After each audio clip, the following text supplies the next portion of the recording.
Friends, now we are going to learn further of the transpiration. Last time we saw how the stomata acts for transpiration and all. Today we'll learn the measurement of transpiration, how to measure transpiration. So weighing method means we'll have to take the weight of the leaf. So here you can see in this, arrange the apparatus as shown in the figure 5.5 that is on your screen. So you can see we have taken two leaves. One of the leaf A,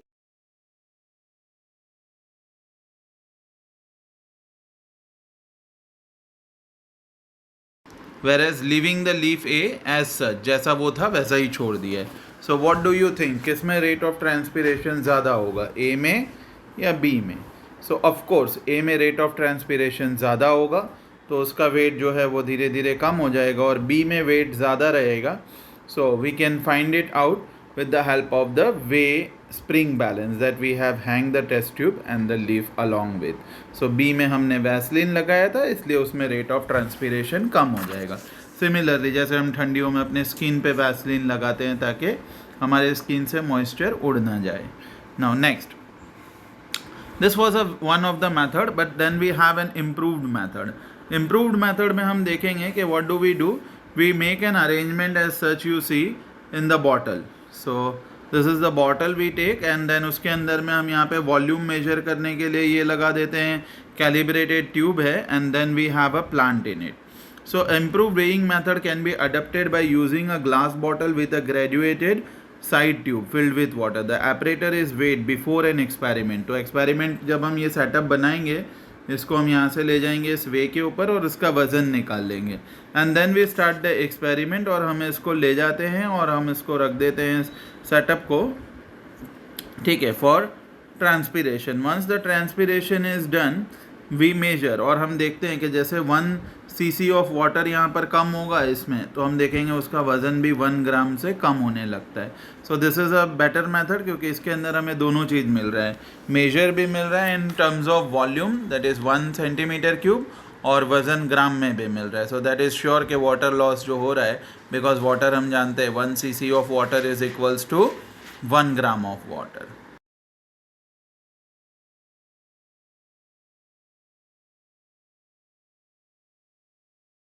And volume both are been done together. Now by use of photometer. What is photometer? So ये पूछा जाएगा, it will be a question. A photometer is an apparatus used to measure the rate of water loss from the shoot, which is almost equal to the water loss through the transpiration.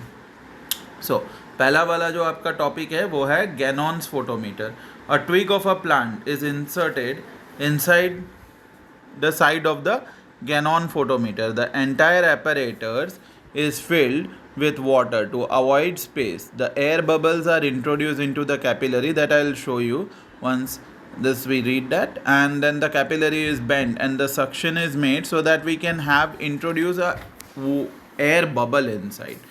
So ये आपको दिख रहा है, देखो इसमें आपके, if I show you, here is the twig that we have inserted and here is the thistle funnel जिसमें reserve water है, and then here is the air bubble which has been introduced inside, ठीक है. और ये आपका capillary tube है, this whole capillary tube, and then there is a graduated scale which is been capped. अब देखो क्या होगा, ट्विग में से वाटर लॉस होगा, जैसे जैसे वाटर लॉस होगा ये एयर का बबल आगे आगे आगे जाता जाएगा, because here again we have one more reservoir जिससे वो वाटर अब्जॉर्ब कर रहा है. तो पानी जैसे जैसे ऊपर चढ़ेगा ये एयर बबल आगे आगे आगे जाता जाएगा. So we can measure the volume of the water that has been transpirated by the twig.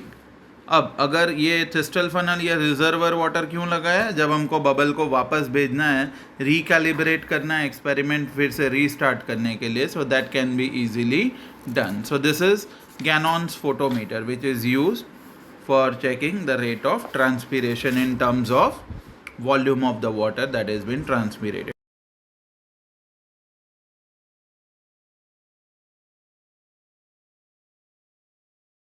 So we have Darwin's photometer, which is almost the same device, only the reservoir is not there and it has been turned, you know, like it was horizontal, this one is a vertical one. आप ये देख सकते हैं यहाँ पे. So इसमें भी हमें twig वैसे ही लगा देना. Here is the twig and we make this tube like one and is close with the cork, एक में खोल करके हमने ट्विग लगा दिया है, पानी है, and then here also air bubble is there, but this is easy to introduce. और रिजर्वर वाटर का एक ही बीकर है। अब ये जैसे जैसे पानी एब्जॉर्ब करेगा, एयर बबल ऊपर जाएगा, then we have a calibrated scale which will help us to measure the amount of the water that is been transpirated. Of course, Darwin's photometer is not the part of your syllabus. Now, drawback of using a photometer. What are the drawbacks if we use a photometer? So we have certain drawbacks in that. So let us see into the drawbacks in using the photometer.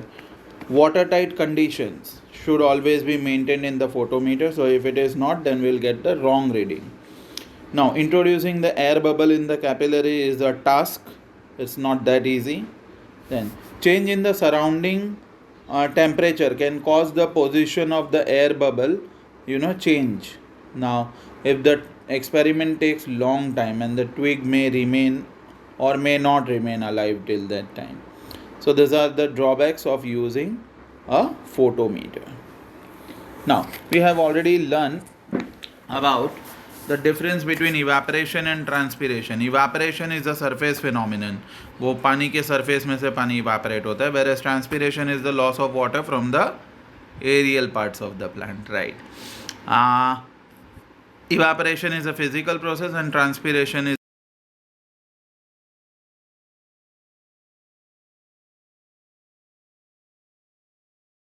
so it is not involved in evaporation, but osmosis is involved in transpiration. Factors other than temperature and humidity do not influence evaporation. Now there are many factors we have already learned, internal external factors like light, concentration of CO2, pH, etc. And we have learned about the types of transpiration. We have stomatal transpiration, cuticular transpiration and lenticular transpiration. I have already shown you the places from where this transpiration takes place. Now, so coming to the mechanism of stomatal transpiration, already we have done this, but let us see it once again. During the daytime, the rapid rate of the photosynthesis, the CO2 concentration reduces. तो guard cell में CO2 का concentration reduce हो जाएगा. As a result, the pH increases. At the higher pH, the starch in the guard cell is converted to organic acid and stomata opens. The organic acid dissociates और क्या बनाएगा, H plus ion and malate ions. The H plus ions are actively transported into the subsidiary cells in the exchange of H plus ion. The H plus ion takes up the Cl minus ion.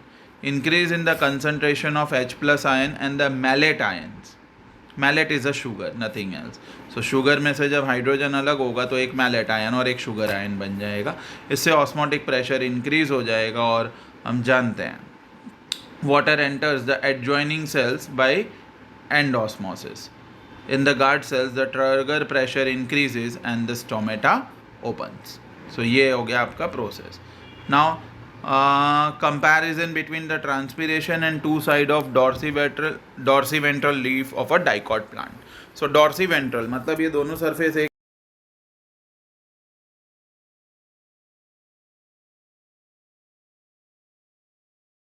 Surface.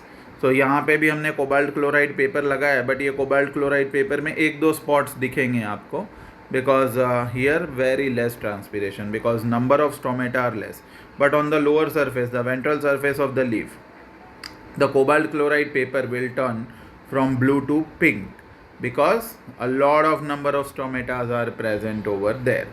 So ये हमने prove कर दिया कि कहाँ पर stomata ज़्यादा होते हैं. Now coming back to the topic, the cuticular transpiration. What is cuticle? So cuticular transpiration, to minimize the loss of water from the upper epidermis, most of the plant species, they have a secretion of wax known as cuticle. Primarily the cuticle serves to prevent evaporation of the water from the leaf surface. Greater the thickness, जितना ज़्यादा wax का layer होगा, cuticle का layer जितना ज़्यादा होगा, उतना rate of transpiration slow हो जाएगा. समझ आ गया ना? So here is the cuticle. So ये leaf के ऊपर वाले surface पे present है. Now lenticular transpiration. Lenticles are the spatial opening that develop in the older stem. कहाँ मिलेगा ये? Bark of the tree में मिलेगा. और यहाँ आपको इसका structure दिया हुआ है. देखो इसके structure को आप learn कैसे करोगे. So that is important. Parenchyma living cells हैं जो बीच की तरफ हैं, और बाहर की तरफ ये कॉर्क सेल है, सारे डेड सेल है जिनमें सुबेरिन होता है, और यहाँ पर ये ओपनिंग है जिसमें से वाटर लॉस होगा, बहुत कम, like less than 1% of the water loss through the plant is through the lenticular transpiration. Now lenticles never close, they remain open all the time, but lenticular transpiration is, as I said, very less than even 1% of the total transpiration taking place through the plant. So it does not.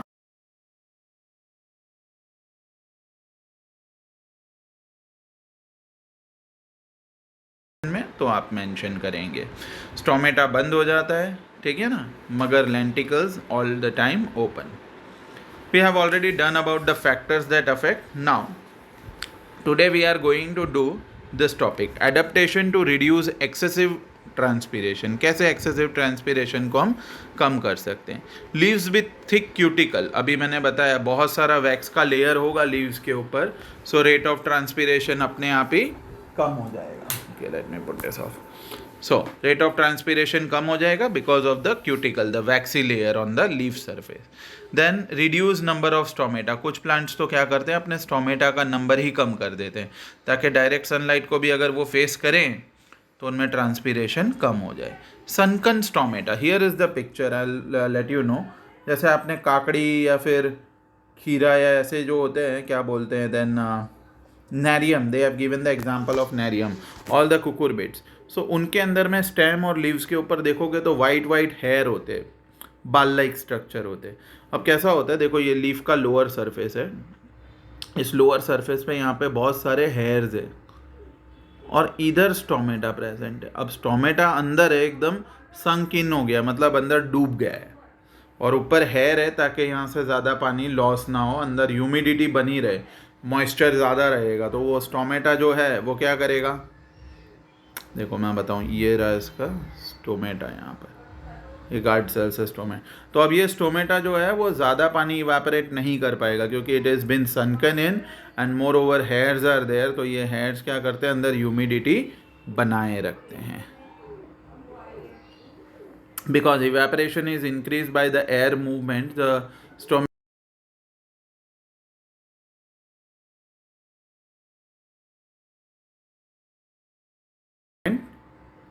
transpiration, avoid excess of transpiration.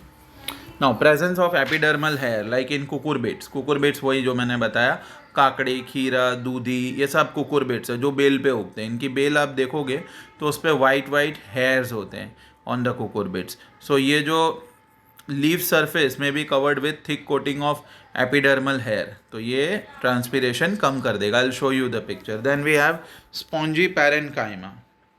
Now spongy parenchyma जो हमने leaves के structure में देखा था, ये देखो, here is the स्पॉन्जीज parenchyma. ये दिख रहा है आपको, ये वाला जो सेल है यहाँ पे, ये पैरेन्काइमेटस सेल है, बहुत स्पंजी है, बीच में एयर गैप बहुत ज़्यादा है.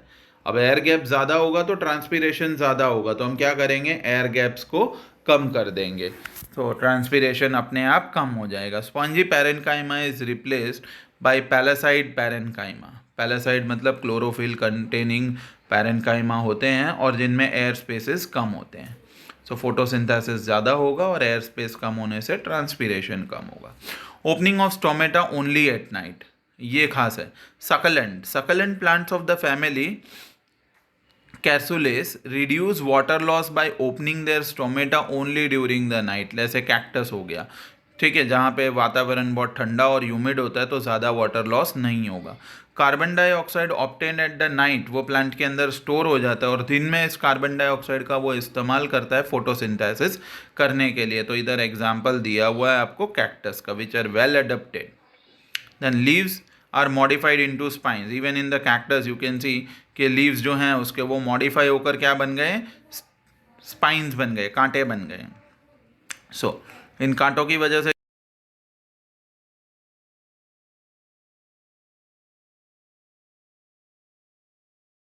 ऐसे ही कम हो गया है तो मतलब ट्रांसपीरेशन नहीं होगा. पर अब एक प्रॉब्लम है, फोटोसिंथेसिस कौन करेगा, तो इनके जो स्टेम होते हैं वो थिक हो जाते हैं and they are called phylloclade.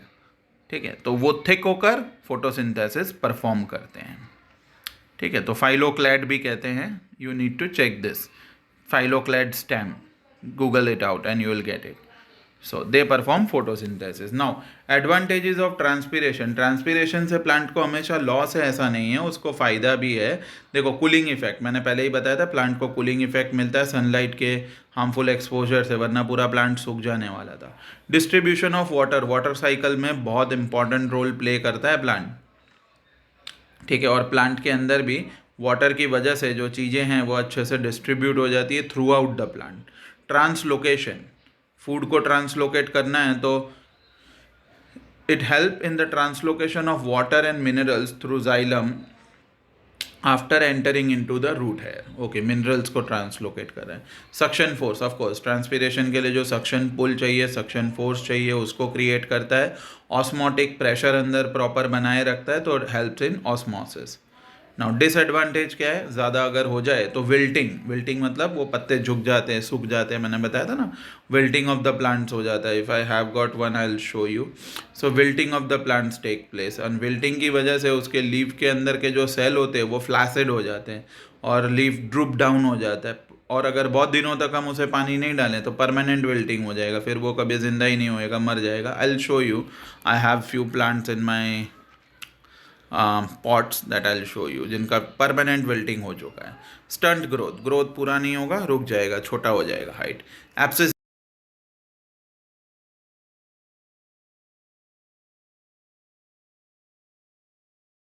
भी ओपन नहीं होता है एंड दैट इज कॉल्ड एब्सिसिज्म. सो एब्सिसिज्म हो जाता है. ऐसा इसमें किया जाता है, अगर जिन्होंने खेती की है उन्हें मालूम होगा.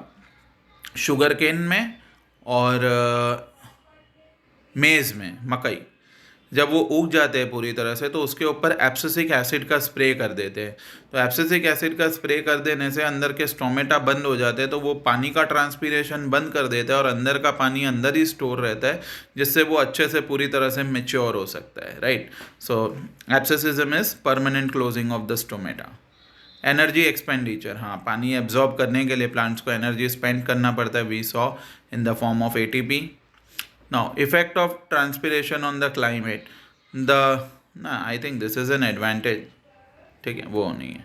Now, loss of minerals. Yeah, transpiration stream is the path movement of the mineral sap through the vessels trachea xylem due to the transpiration. So, plant lose a few of the minerals, जैसे potassium है, hydrogen है, वो उसको exchange करना पड़ता है, so that is again a loss. Right. Now, guttation and bleeding. These are the two things we need to do. The last points. Guttation. In some herbaceous plant, water droplet ooze out through the leaf margin when the root pressure is high. This is known as guttation. And guttation takes place through a special structure known as hydatodes. So this is the special structure जहाँ से guttation होगा, इसको हम बोलते हैं हाइडेथोड्स. इसके ऊपर देखो वो लीव्स के एंड पे पानी के ड्रॉप्स हैं, आप देख सकते हैं. So this is coming out from this, not from the stomata. ये इधर से कहाँ से आ रहा है, हाइडेथोड नाम के स्ट्रक्चर से. I will point it out. This opening is called hydathode. यहाँ से पानी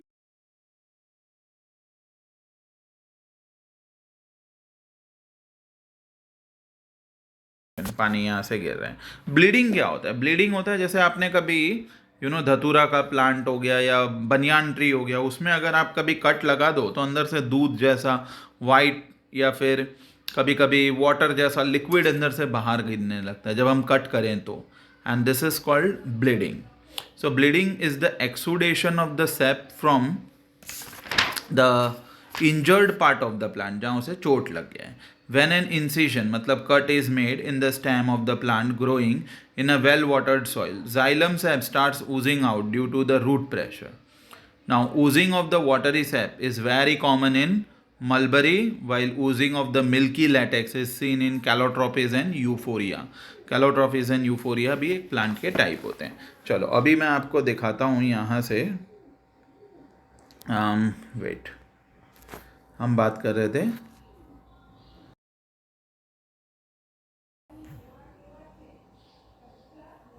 okay, now this is on an aeroplane mode. To remove this, chalo, let it connect to the network.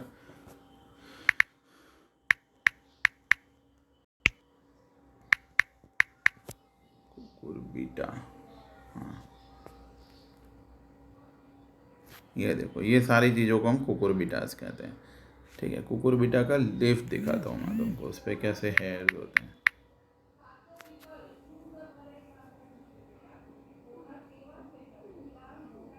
जिनके वहाँ पे बेल उगी हुई है वो खुद अच्छे से ध्यान से देखेंगे तो आपको हेयर लाइक स्ट्रक्चर भी इस पे दिखेंगे। मैं एक ऐसा पिक्चर पिक करूँ जिसमें हेयर्स एकदम साफ साफ दिख रहे होते हैं, लीफ हेयर।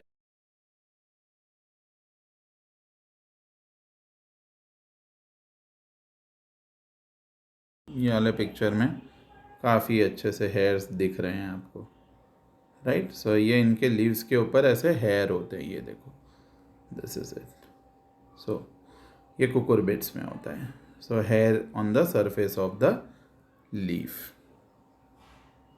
ठीक है, then we saw the transpiration in calotropis. Calotropis leaf नहीं चाहिए हमको, कैलोट्रोपिस ही चाहिए। धतूरा होता है ना कैलोट्रोपिस, आपने देखा होगा ये।